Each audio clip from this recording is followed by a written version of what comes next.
da Lei nº 11.343, sendo convertida sua prisão em caráter preventivo no dia seguinte. Folhas 1, 69 a 71 dos autos de origem. Consta nos respectivos autos que o paciente e outros delatados foram detidos em flagrante, exercendo a comercialização de produtos entorpecentes dos tipos crack e cocaína, além de estarem na posse de uma balança de precisão e uma certa quantia em dinheiro, folhas 4 a 5 dos autos de origem.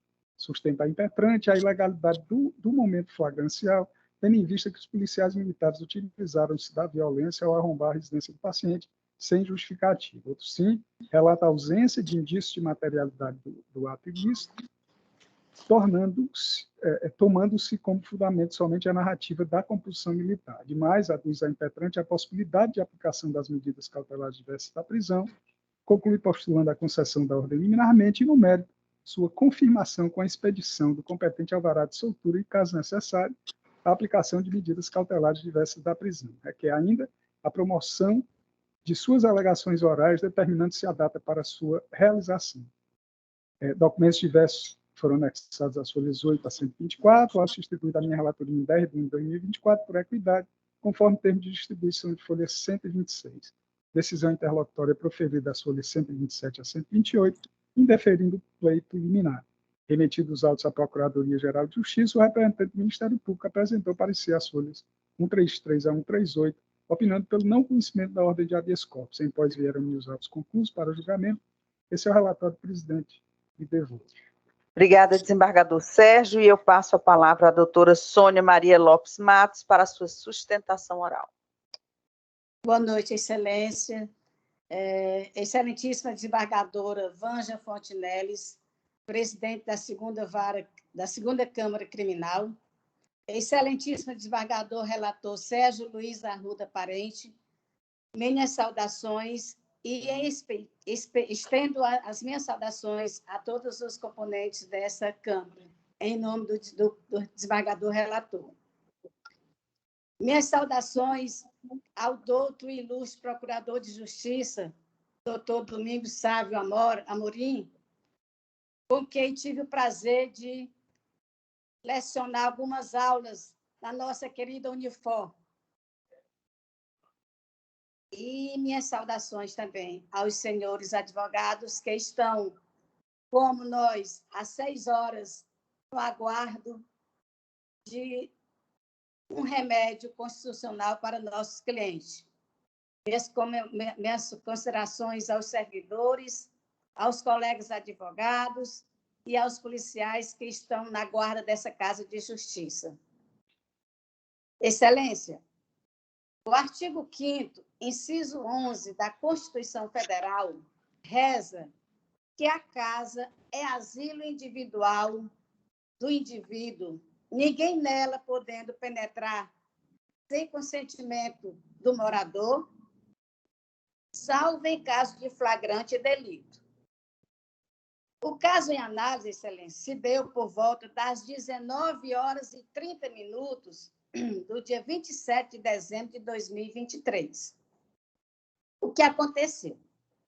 A equipe de policial militar diz que viu um indivíduo comprando droga. Diz que viu. E que o abordaram e com este rapaz foi encontrado uma trouxinha de cocaína. E que esse rapaz teria dito que comprara a droga do dono da casa. Veio uma interrogação. Viram? Por que não abordaram na hora da compra da droga? Não aconteceu. Dizem que bateram na porta e chamaram o proprietário da residência. Menos verdade, excelências. No local não tem porta, tem um portão de ferro que os policiais já vinham munidos de um pé de cabra, que é aquele ferro de arrombar a porta, de um pé de cabra que se usa para derrubar a parede, para derrubar portão. Eles já vinham dentro da viatura com esse pé de cabra, que eu acredito que não faça parte do armamento da Polícia Militar, mas eles passaram a arrombar a porta do onde estava o paciente.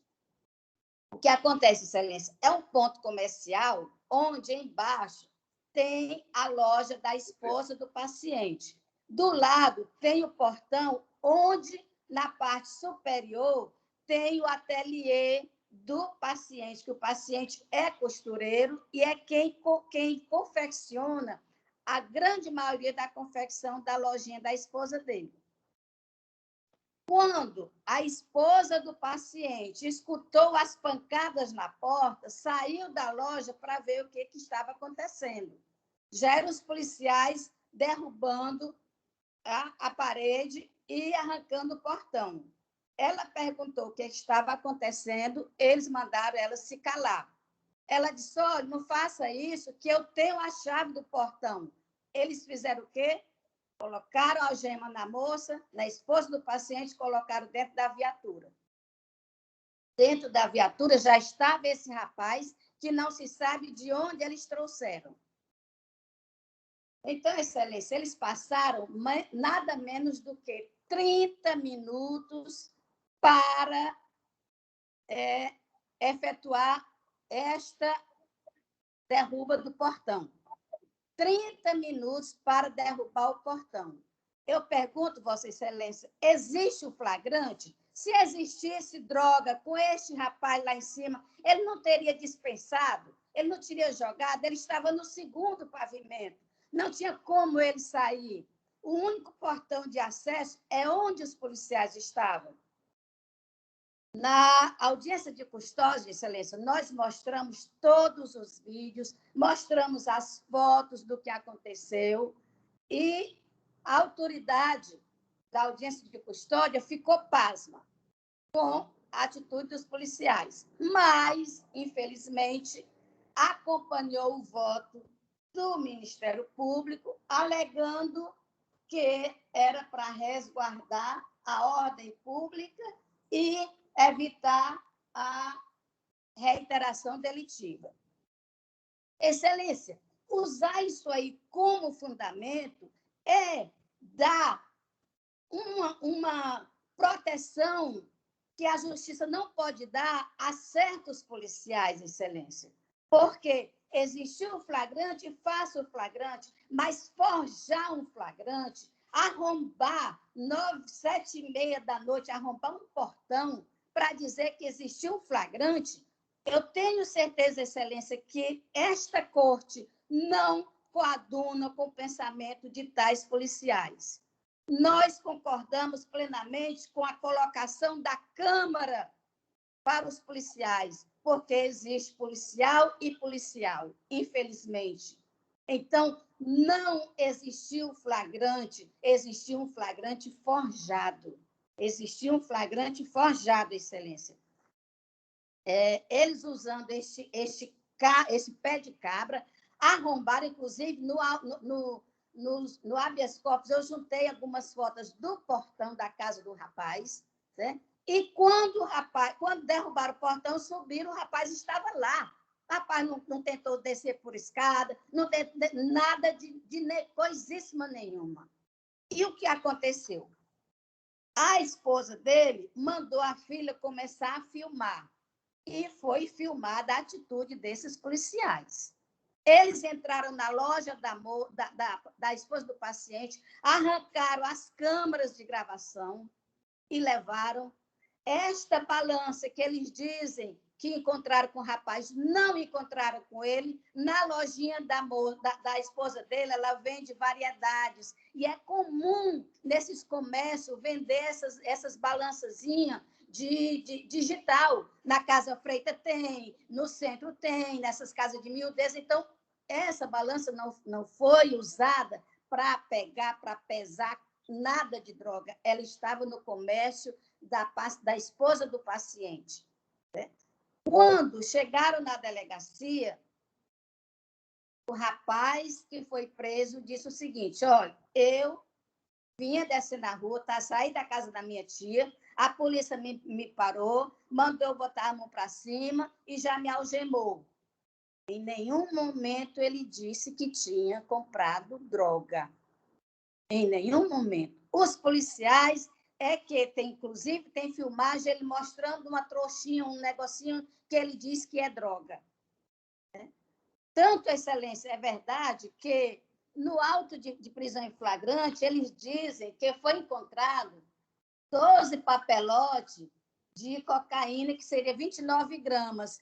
Essa semana, o delegado juntou no processo da vara uma ressalva dizendo que não era 29 gramas, e sim 2,9 gramas de cocaína. Onde é que isso vai dar 12 papelotes de cocaína, 2,1 gramas de cocaína? Então, Excelência, percebe-se que foi um flagrante forjado de todas as maneiras, inclusive na delegacia, que colocou 29 gramas, depois pesou na consciência e juntou, essa semana, nos autos, uma certidão dizendo que tinha sido só 2,9 gramas.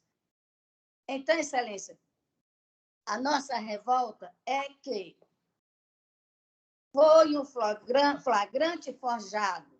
Não aconteceu isso que os policiais disseram. Essa droga não foi encontrada com o meu paciente. Esse rapaz não comprou droga do meu paciente. Doutora, mas ele responde a processo, a ficha dele é extensa. Ele já pagou, Excelência. Ele estava, inclusive, no aberto. Ele estava assinando todo mês. Ele estava trabalhando. Quando ele esteve preso na Sobreira Amorim, ele fez o curso de costureiro e estava na loja da esposa dele, lá no ateliê, costurando, quando foi preso por uns policiais, que eu não quero dizer o nome a que eles caberiam, mas que não aconteceu o flagrante. A polícia, com todo respeito, não são todos, graças a Deus, mas existe uma pequena, vamos dizer, uma pequena fatia que não merece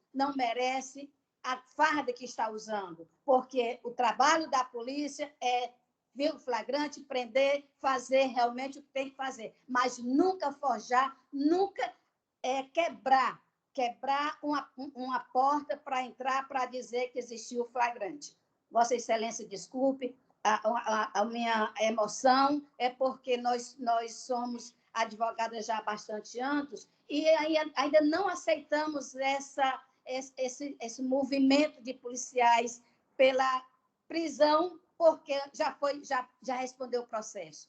Né? Existe um interesse enorme, uma perseguição enorme quando aquela pessoa já passou pelo sistema e aquela pessoa está tentando ressocialização, está realmente trabalhando e vem uma acusação dessa e volta tudo atrás. É um pai de família, a esposa dele tem um comércio de venda de miudezas e confecção, ele estava trabalhando como costureiro por um curso que aprendeu lá na Sobreira Amorim.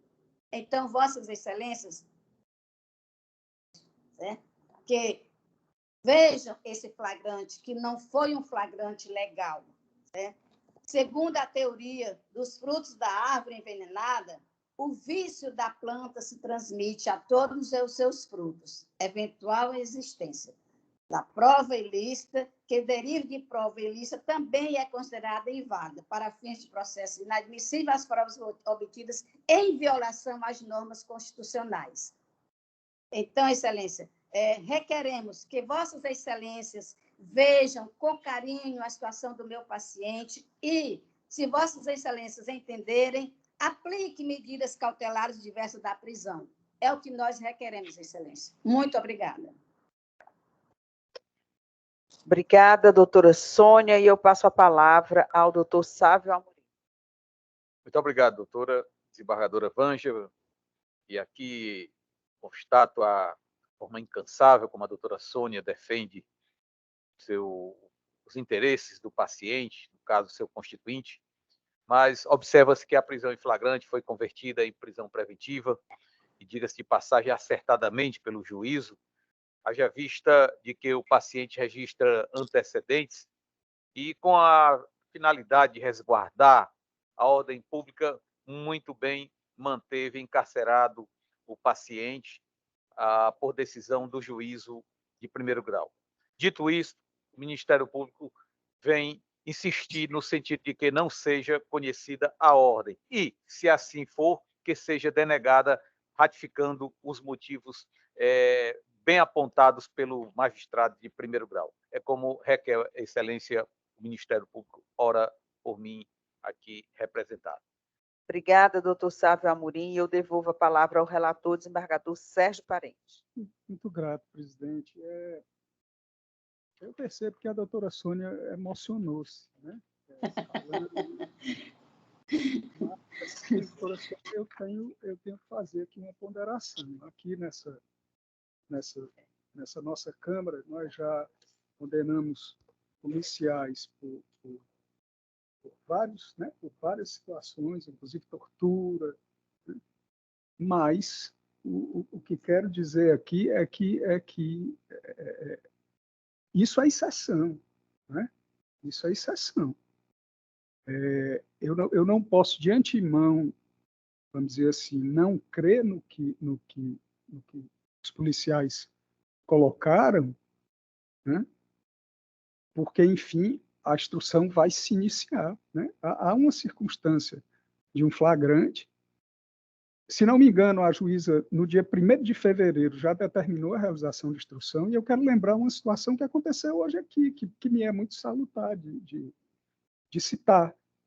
Hoje mesmo, nós julgamos aqui um processo em que houve um recurso do Ministério Público que reconheceu, né, irregular uma entrada no domicílio, e nós mantivemos a decisão do juiz. Então, assim, é muito precoce para que, numa situação de habeas corpus, a gente aprecie, né, antecipadamente uma situação que foi posta e diga-se.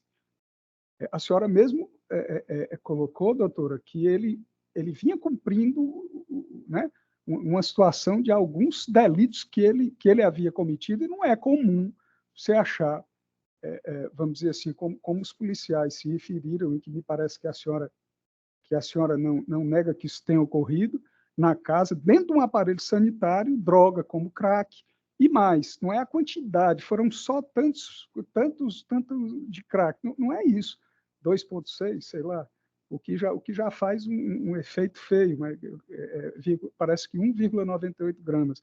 Mas o problema é que eles estavam fracionados, né? Escondidos, fracionados, né? Inclusive, tinha cocaína também, e 12 papelotes de cocaína. E os policiais alegaram o seguinte, que eles abordaram um indivíduo que estava comprando entorpecente, né? E esse indivíduo indicou o dono da residência como traficante de droga. Consta aqui que os agentes de segurança chamaram pelo proprietário do imóvel e esse tentou se evadir pelos fundos da casa, sendo capturado logo em seguida. Então, essa é a versão que levou à prisão deles, e essa versão é óbvio, né? A defesa vai desconstruir, que é o objetivo da doutora Sônia, mas, assim, eu não posso, por uma situação, né, achar que toda pessoa que já respondeu a algum crime é perseguido, compreende, de antemão, e principalmente diante de uma evidência dessa. Havia droga escondida na casa, e é o que leva vamos dizer assim, a meu voto ser no sentido de mantê-lo no cárcere, né? Infelizmente. E eu peço licença, ditas essas palavras, e entendo a posição da doutora Sônia, que está defendendo com todo isso, é admirável, mas eu preciso tomar aqui uma postura vamos dizer assim, de equilíbrio diante dessas situações. Nós não podemos descredibilizar aqui a palavra dos policiais de antemão por situações que a doutora Sônia entende que existiu. Lógico que ela vai ter a oportunidade de provar isso, mas o que eu quero dizer, e tendo em vista até, repito, o exemplo do processo aqui, mais cedo, que nós mantivemos a decisão de primeiro grau, que reconheceu que houve uma ilegalidade vamos dizer assim, na entrada do domicílio, foi isso que aconteceu aqui hoje. Então, esse processo pode ter uma reviravolta e a senhora demonstrar o que a senhora está colocando. Mas, neste momento aqui, eu não vejo elementos no sentido de de me posicionar diferente de como eu estou me posicionando. Então, emenda habeas corpus, penal e processual penal, tráfico de drogas, artigo 28, 33 e 35, todos da lei número 11.343, prisão em flagrante convertida em preventiva, tese de legalidade da prisão em flagrante por violação de domicílio, não conhecimento, flagrante convertida em prisão preventiva, superação de qualquer ilegalidade, novo decreto prisional, análise de ofício, justificado o ingresso no domicílio, demonstrada hipótese de flagrante delito, impossibilidade de análise da matéria fático-probatória na via estreita do habeas corpus. 2, tese de ausência de requisitos da prisão preventiva, não constatação, fundamentação idônea do decreto preventivo, decisão devidamente fundamentada, garantia da ordem pública, gravidade concreta do delito, paciente que possui condenação anterior, súmula número 63 do TJCE, 3, do pleito de aplicação, medidas cautelares diversas da prisão, inaplicabilidade, insuficiência das medidas cautelares diversas, ordem parcialmente conhecida e nessa extensão denegada. E assim, doutora Sônia, com muito respeito ao seu posicionamento, é que me posicione, presidente, me devolvo a palavra. Obrigada, desembargador Sérgio. E voltamos com Vossa Excelência, a desembargadora Ilna e eu. Desembargadora Ilna, como vota Vossa Excelência? Voto com o relator integralmente, acompanhando o relator. Obrigada, desembargadora Ilna, e eu também voto acompanhando o relator, confirmando o voto provisório já lançado no sistema. E eu anuncio a decisão por unanimidade, ordem parcialmente conhecida e denegada. Doutora Sônia, obrigada pela sua presença aqui na segunda Câmara e até uma próxima vez, quando se Deus assim o permitir. Obrigada, eu que agradeço. Foram 6 horas de muita aula jurídica. Muito obrigada. Que Jesus abençoe todos vocês. Peço licença para me retirar. Nós, doutora Sônia. Obrigada. Boa noite. A desembargadora Ilna não tem mais participação nos votos e ela pede licença para se ausentar. Então, desembargadora Ilna, boa noite. E até boa noite. A próxima sessão. Tudo de bom. Tá, colegas, muito obrigado pela compreensão, viu? Um abraço, desembargadora Ilna. Tudo de bom. E eu chamo o número 18 da lista das sustentações orais, agora apelações crime. Apelação crime 0, 20, 19, 19, 16, 2022, o número 15 da pauta 5 de minha relatoria. E o advogado é o doutor Osés de Souza Rodrigues Filho. Boa noite, doutor Osés. Boa noite, Excelência. Seja muito bem-vindo à segunda Câmara do Tribunal de Obrigado. Justiça do Estado do Pará. Eu indago a Vossa Excelência e ao Ministério Público se me dispensam da leitura do relatório, uma vez que o documento já se encontra nos autos. Ministério Público dispensa, Excelência. Sem oposição, Excelência. Obrigada, doutor Osés. Então, eu passo a palavra a Vossa Excelência para a sua sustentação oral. Cumprimento os excelentíssimos senhores desembargadores e desembargadoras que compõem a segunda Câmara Criminal do Tribunal de Justiça do Estado do Ceará. Cumprimento do outro procurador de Justiça, aqui representado pelo doutor Sávio Amorim, e a Defensoria Pública, serventuários da Justiça e a todos os advogados que participam dessa sessão de julgamento, seja na forma presencial, seja na forma virtual. Excelência, doutor Osés, me perdoe, eu cometi aqui um grande equívoco. O apelante é o Ministério Público, portanto, eu teria que dar a palavra primeiro ao doutor Sávio. Eu peço desculpas ao doutor Sávio e à Vossa Excelência para fazer a correção. Ok, doutor Osés? Tudo bem, Excelência. Desculpem, inclusive, os colegas, acho que já é adiantado da hora aqui. Não, e eu só percebi porque o doutor Sávio aqui me chamou a atenção. Exato, o próximo também. Então, já fico de antemão advertida, e é com o doutor Osés também. Então, doutor Sávio, pedindo as desculpas devidas, passo a palavra a Vossa Excelência para sustentação oral. Desculpas aceitas, Excelência. O Ministério Público brevemente vem sustentar o parecer que se encontra nos autos, pedindo a Vossas Excelências que seja dado provimento ao recurso, haja vista o indúbio pró-societate, no caso da apelação que diz respeito à pronúncia dos apelados em sede de pronúncia, né? O Ministério pede, assim, o provimento do apelo. Obrigada, doutor Sávio. Agora sim, doutor Oséias, a palavra está com Vossa Excelência para a sustentação oral. Cumprimento a todos os excelentíssimos desembargadores e desembargadoras que compõem a segunda Câmara Criminal, também ao excelentíssimo senhor Procurador de Justiça, doutor Sávio Amorim, e a todos os serventuários da Justiça e também advogados presentes nessa sessão de julgamento. Como bem destacou o nobre Procurador de Justiça, trata-se de apelação criminal que visa reformar a sentença proferida pelo magistrado da primeira vara criminal da comarca de Sobral, que decidiu impronunciar os apelantes pela prática do crime previsto no artigo 121, parágrafo 2º do Código Penal. E aqui, Excelência, é importante destacar algumas situações que aconteceram ao longo desse processo.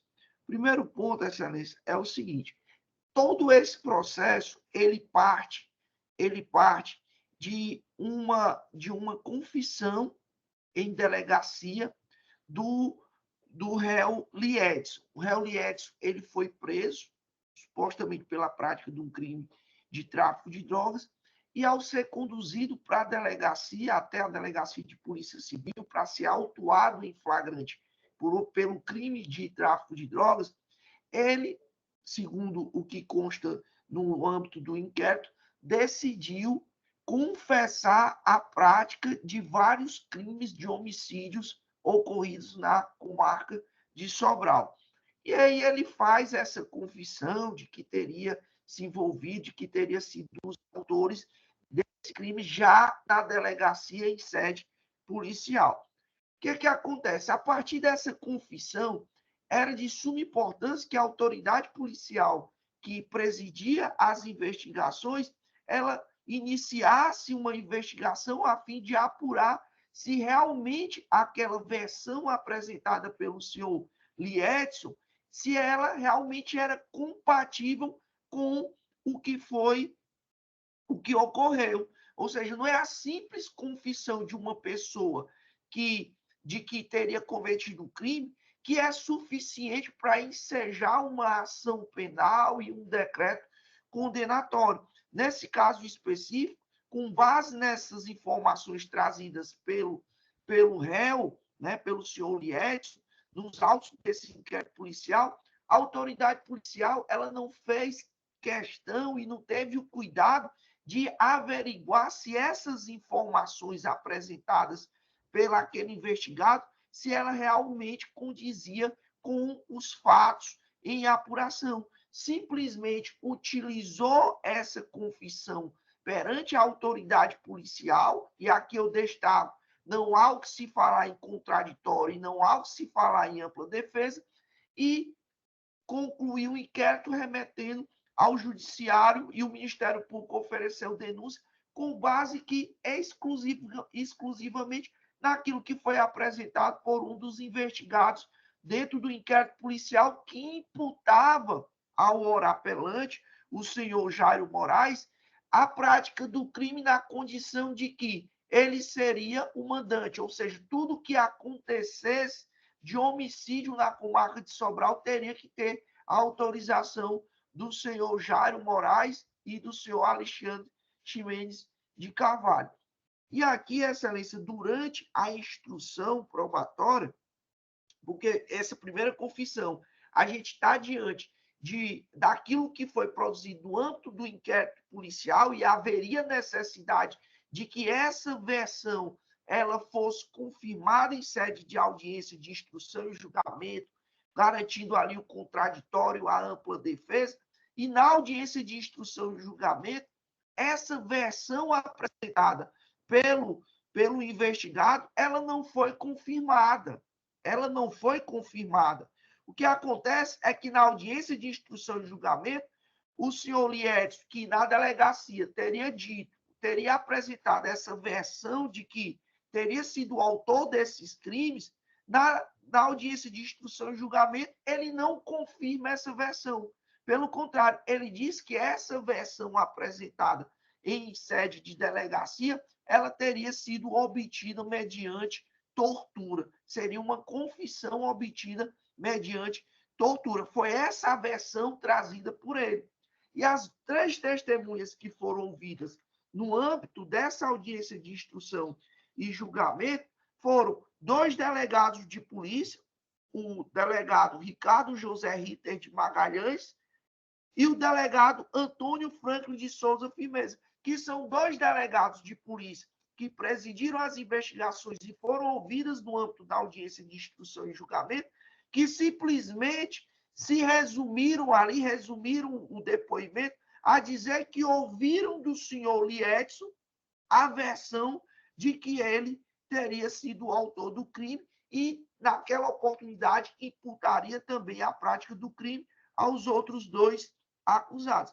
Só existiu isso. E eu indaguei. Mas foi feita alguma investigação para comprovar se realmente essa versão apresentada pelo senhor Liedson na delegacia, se essa versão ela realmente condizia com o que foi apurado, com outros elementos de investigação, e eles afirmaram que não. Ou seja, a investigação ela se resume única e exclusivamente à versão de um investigado apresentado no âmbito da delegacia de polícia, que na audiência de instrução e julgamento, ele vem e apresenta uma versão totalmente contraditória, antagônica àquela versão que ele apresentou na delegacia de polícia. E aí, o que é que vale? Vale a versão dele apresentada perante um inquérito policial, diante de uma autoridade policial, sem que exista o crivo do contraditório, sem que exista ampla defesa, ou vale a versão dele apresentada em juízo sobre o crivo do contraditório na frente de um juiz de direito e das partes, Ministério Público e Defesa. Se Vossas Excelências entenderem que há elementos para pronunciar os acusados ao crivo do tribunal do júri, Vossas Excelências estarão aqui dizendo no julgamento de que a versão apresentada por um dos réus em sede de inquérito policial, ela vai preponderar em relação àquela versão apresentada no âmbito da instrução processual sobre o crivo do contraditório. Isso é um risco muito grande de decidir dessa forma. Por quê? Porque vai estar sendo valorado, vai estar sendo dado um valor maior àquilo que está sendo produzido em um momento que não existe o contraditório.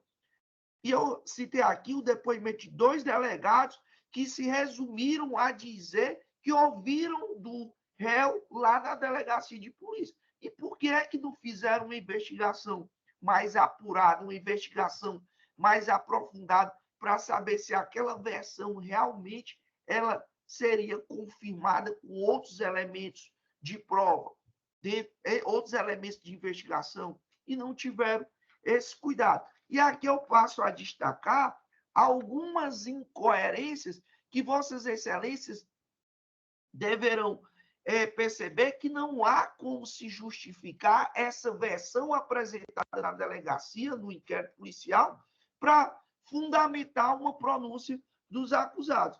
Primeiro ponto é, na delegacia de polícia, a senhora Vanderlândia do Nascimento Araújo, que é esposa da vítima, ela diz o seguinte, que 2 meses antes da morte da vítima, esta tinha pegado um tiro no braço.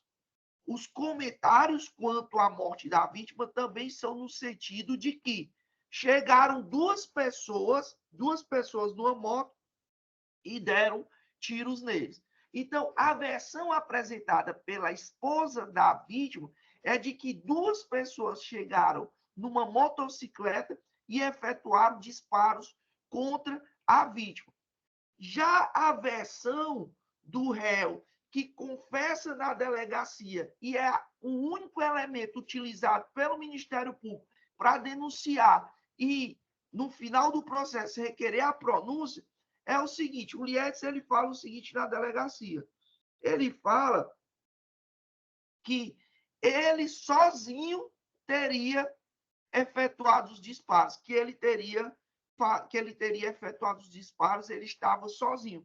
E o delegado Ricardo José Hitler de Magalhães, ele fala e destaca, quando eu questiono, salvo engano, Lietson relatou que teria executado a vítima sozinho, inclusive a pé. Ou seja, o que ele apresenta na delegacia, em sua versão, é totalmente contraditório à versão que é apresentada pela esposa da vítima, que diz que 2 indivíduos em uma motocicleta chegaram e efetuaram disparos.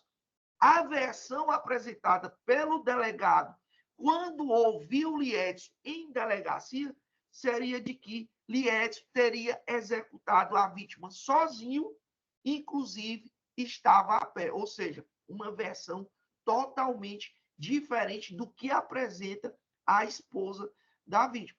E, Excelência, não há como justificar a pronúncia dos acusados com base naquilo que foi colhido exclusivamente no âmbito de um procedimento investigatório, no âmbito do inquérito policial. E aqui eu trago um julgado do Superior Tribunal de Justiça, no HC 731882, de relatoria do ministro Antônio Saldanha Pinheiro, em que ele destaca, na hipótese, o ora agravante foi pronunciado e condenado por homicídio qualificado, mas o único elemento dos autos que corrobora a tese acusatória acerca da autoria é um depoimento colhido na fase de inquérito.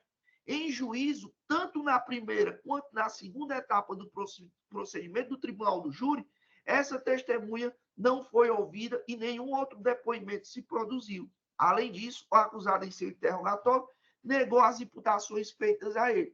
O entendimento manifestado pelos tribunais superiores é de que eu não posso me utilizar exclusivamente daquilo que foi produzido no âmbito do inquérito, que é o caso que estamos em discussão. O único elemento que foi produzido durante todo o processo e toda a investigação é uma confissão na delegacia apresentada por um dos réus, em que ele confessa a prática de crimes, a autoridade policial não verifica se essa confissão realmente tem sentido, faz sentido essa confissão, e na sede de audiência de instrução e julgamento, o réu que havia confessado a prática do crime no âmbito do inquérito policial, sem contraditório, sem ampla defesa, ele chega e diz o seguinte, que afirmou aquilo porque havia sido torturado na delegacia. É isso que está se questionando. E aqui eu gostaria de destacar ainda, Excelência, o argumento utilizado pelo Ministério Público desse indúbio pró-sociedade para poder justificar uma pronúncia dos acusados. O indúbio pró-sociedade, Excelência, não é uma carta branca para se levar qualquer pessoa, por qualquer motivo, em qualquer cenário, ao crivo do Tribunal do Júri. Não é uma carta branca para isso. O indúbio pró-sociedade, na verdade, ele é muito mal interpretado. Por quê? Porque o indúbio pró-sociedade, quando se trata dessa sentença de pronúncia, que é um juízo de admissibilidade, para que se leve ao crivo do Tribunal do Júri, na sentença de pronúncia tem que haver uma preponderância da acusação, das provas acusatórias produzidas por parte da acusação.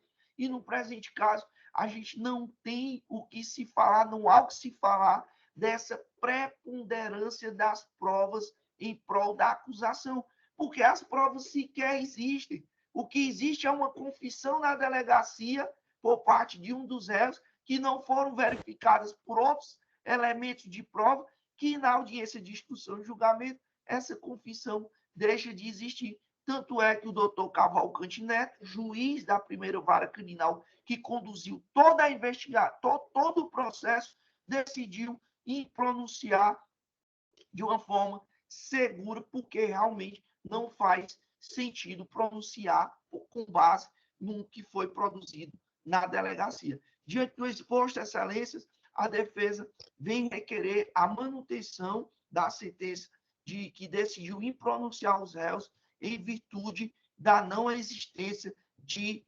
elementos, de provas que justifiquem uma pronúncia. É o que se requer, excelência, nos termos do artigo 414 do processo penal. Obrigada, doutor Oséias, e eu parabenizo Vossa Excelência por esse esforço que eu caracterizo como brilhante para a obtenção do pleito de Vossa Excelência. Contudo, eu peço licença aos pares para fazer a leitura apenas da parte negritada e fico à disposição para qualquer esclarecimento. Adianto apenas que o caso é complexo. Esse depoimento foi dado perante o delegado de polícia, ele foi filmado, o depoimento do Lee Edson, em que onde foi descoberto a trama desse crime.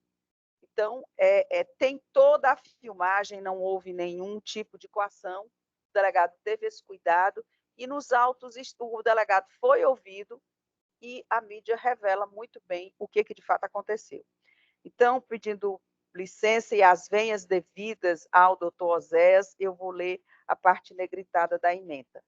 Penal e processo penal, apelação, homicídio qualificado, artigo 121, parágrafo 2º, 1 e 4 do CPB e artigo 21, parágrafo 2º, 1 do CPB. Sentença de impronúncia. Artigo 414 do CPP. Insurgência ministerial. Pleito de pronúncia dos apelados. Indícios de autoria e materialidade satisfatórios. Viabilidade da acusação demonstrada. Confissão do executor na fase inquisitória, essa que foi feita e que o delegado ratificou devidamente. Em perfeita sintonia com os depoimentos prestados pelos policiais e pelo delegado de polícia em sede inquisitorial, devidamente ratificados em juízo. Aplicação do princípio do indúbio pro societá, competência constitucional do Conselho de Sentença, recurso conhecido e provido. É como voto. E votam comigo nesse processo os desembargadores Eduardo Escoça Fávaro e Benedito Helder, de quem agora eu colho os votos. Desembargador Eduardo, como vota Vossa Excelência? Obrigado, senhora presidente. Cumprimento o doutor Oséias. Com relação ao mérito, eu ratifico o voto de acompanhar Vossa Excelência. Obrigada, desembargador Eduardo. Desembargador Benedito Helder, como vota Vossa Excelência? Pois não, Excelência, eu também confirmo o voto provisório já lançado, acompanhando Vossa Excelência. Obrigada, desembargador Benedito Helder. Eu anuncio a decisão por unanimidade, recurso conhecido e provido.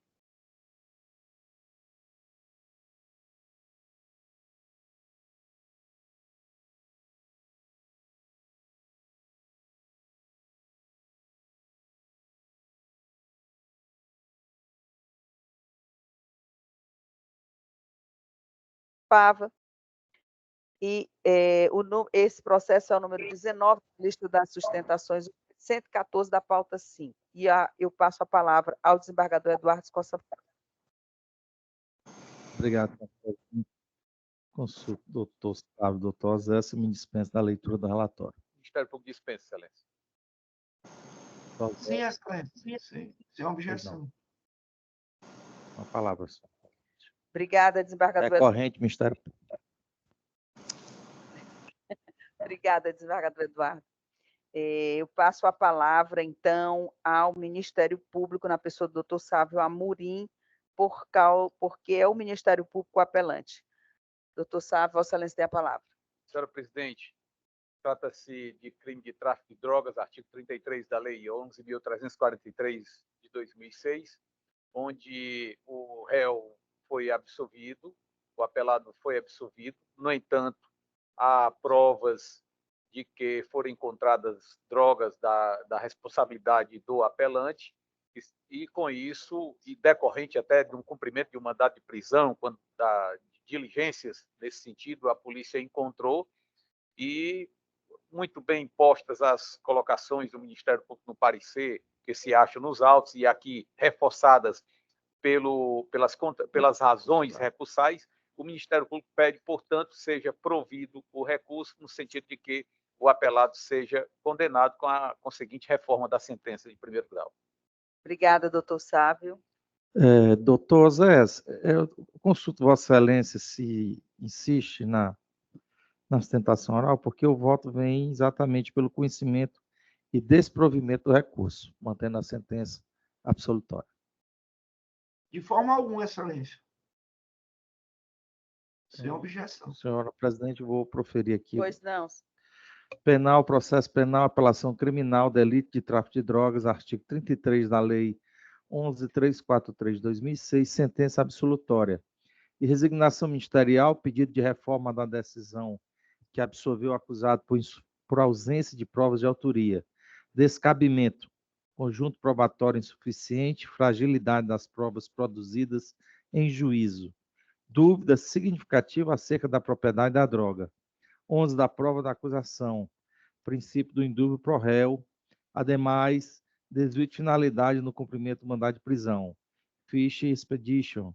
Inexistência de encontro fortuito. Precedentes do STJ e desta corte, absorção mantida. Então, recurso conhecido e desprovido, senhora presidente, a proposta de voto.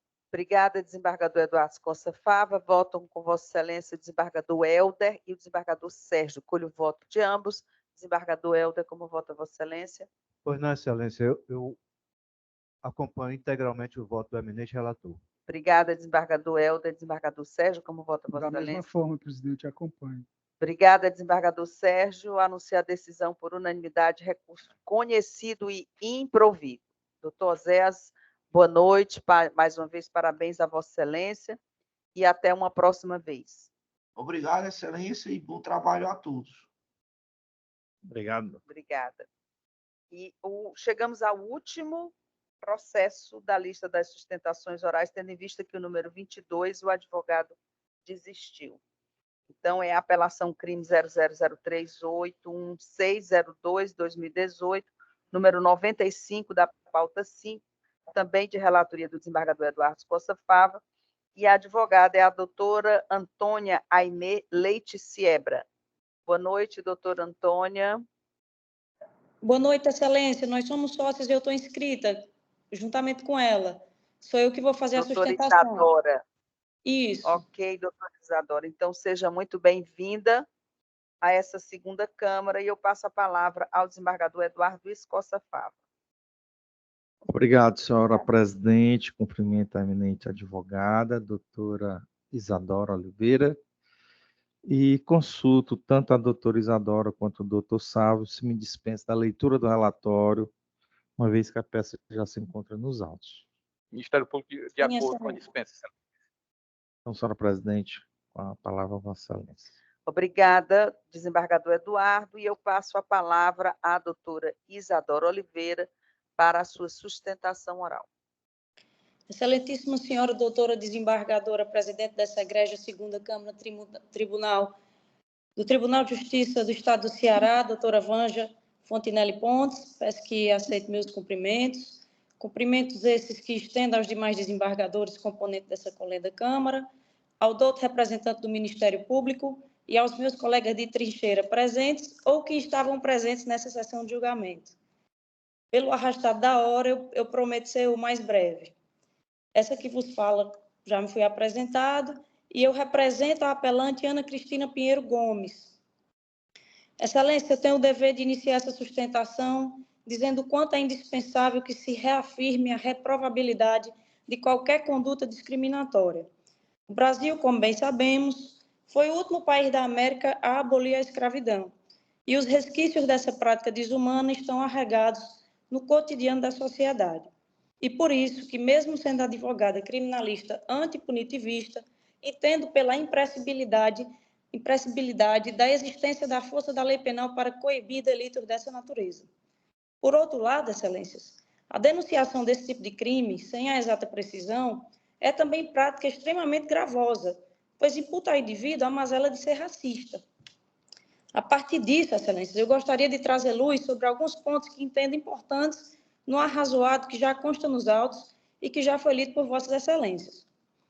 O primeiro ponto a se desanuviar é o fato de que a apelante sempre se declarou inocente de toda a acusação e não há qualquer prova inconteste de que a senhora Ana Cristina tenha proferido palavra injuriosa contra a vítima, com o intuito de atingir a sua dignidade com base em elementos referentes à sua etnia. Tendo, inclusive, a corréu, a senhora Adriana Siebra, assumido que foi a única a proferir palavras contra a vítima, ainda que não admita o ânimo de injuriá-la. O juiz de primeiro grau, data máxima venha, utilizou como embasamento para a condenação somente os contraditórios depoimentos de acusação, destoantes entre si e que contradizem até mesmo as próprias versões dadas quando da oitiva pela autoridade policial, o que macula de dúvida a real dinâmica dos fatos. Ademais, conforme se extrai do inquérito e da denúncia, nenhum dos ouvidos foi capaz de reproduzir, ainda que por menção ou referência aproximada, as frases mencionadas na peça de acusação, e sequer conseguem imputar a cada réu o que teria sido dito, tornando assim a acusação extremamente frágil. Em verdade, houve uma animosidade entre o grupo a qual pertencia a vítima e entre o grupo a qual pertencia a ré. Essa animosidade foi causada meramente por divergências políticas, e faz imprescindível contextualizar o momento político que existia no país na data dos fatos. Os acontecimentos ocorreram em 28 de outubro de 2018, que Vossas Excelências devem recordar, é o dia anterior às eleições presidenciais daquele ano. Houve uma polarização extrema, que ainda se estende no país, tendo, inclusive, como é de conhecimento público e notório, ocorrido até homicídios Brasil afora por conta dessas divergências. Semelhante às inúmeras divergências políticas tão presentes naquele contexto, foi o que ocorreu no fatídico dia que ensejou a denúncia. O desentendimento entre os grupos se deu por motivos político-partidários, repisa-se, possuindo dessa forma, como pano de fundo, o ânimos criticandi e jamais o ânimos injuriandi, como assim quer fazer crer o Ministério Público e como, equivocadamente, o juiz de primeiro grau acolheu. Prova cabal dessa motivação, que se deu por divergências partidárias, é comprovada pelo fato de que o companheiro da hora apelante, presente na discussão, ele fez parte da discussão, ser pessoa preta, e a corréu é mulher preta autodeclarada. Assim, caso a ré Ana Cristina estivesse sendo racista, estaria externando também preconceito com seu companheiro e com sua amiga, o que não existe qualquer lógica. Dito isto, se evidencia que a motivação das divergências não possuía o elemento subjetivo do tipo da injúria racial contida no artigo 140, parágrafo 3º do Código Penal. Sendo assim, tais divergências não são puníveis, pois o dolo necessário para o tipo penal não existe. O que aconteceu de fato foi que a corréu, mulher preta, se dirigiu à vítima protestando o fato de que, no sentir dela, a vítima não teria uma lógica, se trataria de uma contradição performativa, ela, como mulher negra, apoiar um candidato que ela, a corréu, julgava racista. E aí é onde a gente vê qual é o ânimos. O ânimos não seria de injuriar, né? Seria dessa crítica política. O segundo ponto é a nulidade da sentença por violação ao princípio da individualização da pena e a inobservância do sistema trifásico. A sentença não explicita os motivos concretos que levaram à condenação das apelantes individualmente, limitando-se a referências genéricas ao conjunto fatídico probatório produzido. No entanto, sem explicitá-los. E mais, o juiz de primeiro grau não observou os parâmetros fixados no artigo 59 do Código Penal para cada acusada, delimitando genericamente e de forma conjunta as circunstâncias judiciais para ambas, como se pode ver na sentença nas folhas 339. O terceiro ponto é acerca da causa do aumento de pena do artigo 141, inciso 3º. Afirma a sentença que o suposto delito teria sido praticado na presença de várias pessoas. Porém, o bar em questão, onde ocorreram os fatos, era um local popular da cidade e no fatídico dia estava tocando música ao vivo, além de estar lotado por conta da euforia trazida pelo dia da véspera de se conhecer quem seria o futuro presidente. Dessa forma, persiste a necessidade da exclusão da causa de aumento de pena do citado artigo, pois, como já repetido a miúde, o lugar onde se deu o desentendimento impossibilita a propagação da suposta injúria, como também impede a comunicação das pessoas que dividem, inclusive, a mesma mesa, sendo impossível, assim, discernir injúrias propagadas por quem estava em mesa vizinha. Por essa impossibilidade aqui, repete-se, tanto a contradição dos depoimentos prestados em sede policial, persistem também nos depoimentos prestados na instrução criminal. Ainda foi dito pelas testemunhas, Ana Isabel e Adriana Pinheiro, que o ambiente estava ensurdecedor e que era, abre aspas, impossível ouvir o que se falava em mesas vizinhas, fecha aspas. Por todo o exposto, diante da primariedade dos bons antecedentes da apelante e da fraca imputação e condenação que lhe recai, eu rogo a Vossas Excelências a absolvição da apelante Ana Cristina Pinheiro, por não existir prova suficiente nos autos e não caber à apelante provar que não cometeu os fatos, não podendo sobre esta recair o ônus da prova de sua inocência, nos modos do artigo 386, inciso 7 do Código de Processo Penal. Em caso não sendo reconhecida a absolvição, a defesa requer pela nulidade da sentença em razão da insuficiência da fundamentação para a condenação, por violação ao princípio da individualização da pena e por inobservância do sistema trifásico de dosimetria da pena, de acordo com o artigo 93, inciso 9 da Constituição Federal e o do artigo 381 do Código de Processo Penal.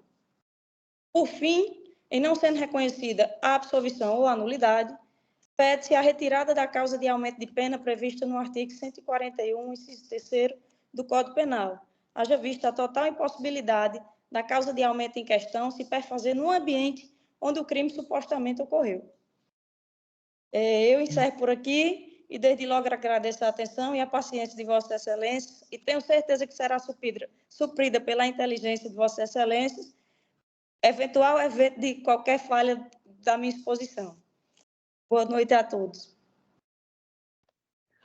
Obrigada, doutora Isadora, e eu passo a palavra ao doutor Sávio Amorim. Muito obrigado, Excelência, por entender que a palavra da vítima e ainda os depoimentos das testemunhas Erlon Torres e Rafael Couto, aliada ainda à decisão robusta, decisão densa, como fora praticada pelo magistrado de primeiro grau, a ponto de condenar as réis, o Ministério Público pede seja desprovido o recurso, Excelência. Obrigada, doutor Sávio. Eu devolvo a palavra ao relator desembargador Eduardo Costa Fava para a apresentação do seu voto. Obrigado, senhora presidente. Parabenizo a doutora Isadora Oliveira pela forma com que apresentou a tese defensiva. O encaminhamento do voto, doutora Isadora, é parcial. Na realidade, a gente reconhece a ocorrência do delito, mas a gente redimensiona a pena para um percentual menor.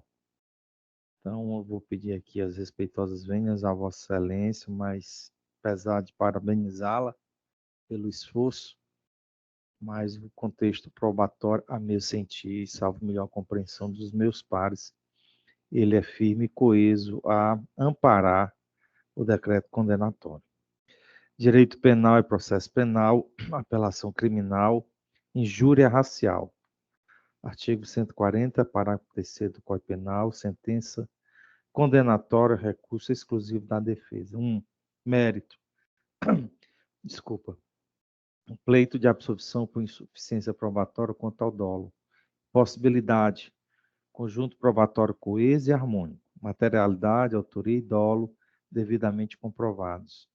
Depoimentos da vítima e das testemunhas que servem de substrato probatório idôneo para a condenação. Ofensas que afetaram a honra subjetiva da vítima. Elementos referentes à raça e cor de pele. 2. Dosimetria do crime, reanálise, redimensionamento necessário. Primeira fase, requerimento, fixação, pena base, o mínimo legal, viabilidade, afastamento da culpabilidade, fundamentação inidônea, circunstâncias consideradas favoráveis, redução necessária, base lá a ser fixada no mínimo legal. Segunda fase, não reconhecimento de atenuantes ou agravantes, mantida pelos seus próprios fundamentos. Terceira fase, reconhecimento da existência da causa de aumento, artigo 141, inciso 3º do Código Penal. Fração fixada em um terço da pena.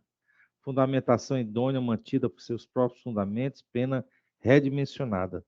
Terceira, análise da ocorrência da prescrição da pretensão punitiva de ofício, em face do redimensionamento da pena, impossibilidade, crime imprescritível, entendimento pacificado nas cortes superiores e neste TJCE. Então, o recurso é conhecido e parcialmente provido para condenar as recorrentes a pena privativa de liberdade 1 ano e 4 meses e 20 dias multa, substituindo-as por 2 restritivas de direito nos termos da sentença do eminente juiz de primeiro grau de jurisdição. É a proposta de voto, senhora presidente. Obrigada, desembargador Escoça Fava. E eu indago ao desembargador Helder, que vota com Vossa Excelência, como voto. Eu acompanho o voto do eminente relator, Excelência. Obrigada, desembargador Helder. Desembargador Sérgio, como vota Vossa Também Excelência? mantenho o voto proferido acompanhando o presidente. Obrigada, desembargador Sérgio. Eu anuncio a decisão por unanimidade, recurso conhecido e parcialmente provido. Doutora Isadora Oliveira, obrigada pela sua participação e até uma próxima vez, se Deus assim nos permitir. Um abraço. Eu é que agradeço Chegamos, a honra, Excelência, de vencemos. estar presente. Vossa Excelência, desculpe Boa interromper. noite, doutora Boa noite. Isadora. Vencemos finalmente nossa pauta, com muito esforço, né? com muito vigor, todos aqui, não é? São 21 horas e 11 minutos, eu achei que nós íamos passar das 22 horas, mas graças a Deus conseguimos adiantar, é verdade. Então, vamos agradecer a Deus, né, desembargador Sérgio? Sim. Agradecendo a Deus por mais esse dia, por mais esse... graças a Deus temos esse trabalho, e a gente tem que se lembrar disso, existem pessoas que não têm trabalho, e nós temos esse trabalho, um trabalho digno e que enobrece, que ajuda tanto a tantas pessoas. Eu assim acredito. Amém. Então, vamos agradecer a Deus e dizer quantos processos nós julgamos. 209. Uma pauta bem recheada, né? Estamos todos de parabéns. Agradecendo a presença do Ministério Público, da Defensoria, e eu indago algum requerimento? Não, senhora presidente, só para informar que estarei de férias a partir da próxima segunda-feira. Tá certo. Mas não pelo GME, porque o GME... Boas. Ai, mas vai ficar pela metade as férias. A gente tem as reuniões aí, tudo dá pra... Então, boas férias, Obrigado. Bom trabalho no GMF. Se Deus quiser, sexta-feira eu estarei presente lá ao evento. Então, agradecendo novamente a todos aqui presentes, ao pessoal, os servidores que estão nos gabinetes, que estão virtualmente, os que estão aqui, a Força Pública, o Ministério Público, a Defensoria, declaro encerrada a presente sessão. Boa noite a todos. Boa noite.